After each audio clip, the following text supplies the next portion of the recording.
l'évanescence numérique du contenu personnel, la disparition d'une dongle hebdomadaire illustre la fragilité systémique des publications décentralisées.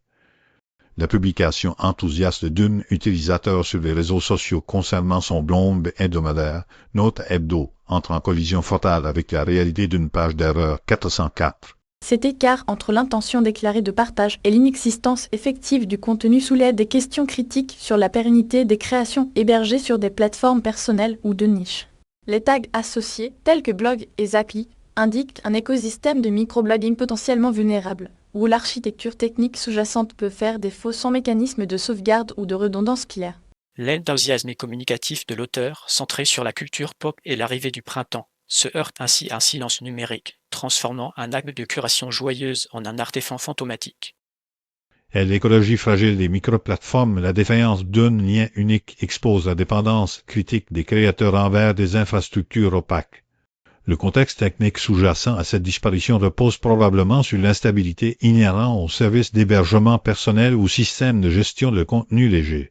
La référence à Zappy et blog suggère un environnement décentralisé, où la responsabilité de la maintenance, des sauvegardes et de la résilience face aux pannes repose intégralement sur l'administrateur individuel.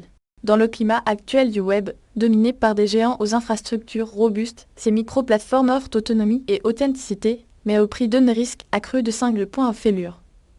L'absence de messages d'erreur personnalisés ou de redirection à simple cespage is missing traduit une rupture complète, potentiellement due à une expiration de domaine, une erreur de serveur ou une suppression accidentelle, sans filet de sécurité pour le contenu créé.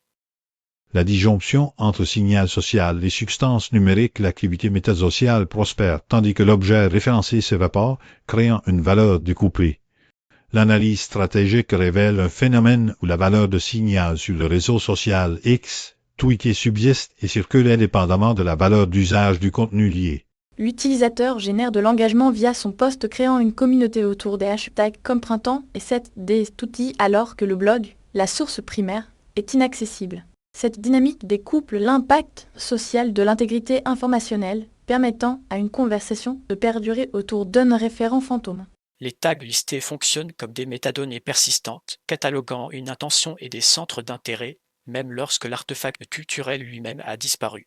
Ce mécanisme expose une économie de l'attention où la promesse de contenu et la sociabilité qu'elle engendre peuvent devenir des produits finaux en soi, parfois plus durables que le contenu source qu'elles étaient censées promouvoir.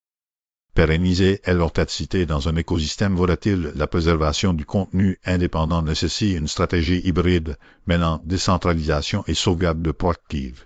Le verdict est sans appel. L'authenticité et la niche offerte par les microblogs sont vitales pour la diversité culturelle en ligne, mais leur survie exige une approche stratégique consciente des risques. La projection immédiate implique que le créateur doit adopter des protocoles de backup systématiques et explorer des solutions de mirroring sur des plateformes complémentaires plus stables. À plus long terme, cela pointe vers un besoin pour des services d'hébergement de niche d'intégrer des fonctionnalités de résilience automatisées et de notifier proactivement les utilisateurs de problèmes techniques.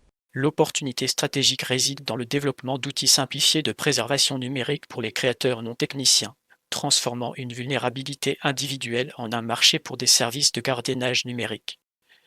Le risque, laissé sans réponse, est l'érosion continue de la mémoire numérique indépendante, où seules les publications hébergées par des entités capitalisées survivent.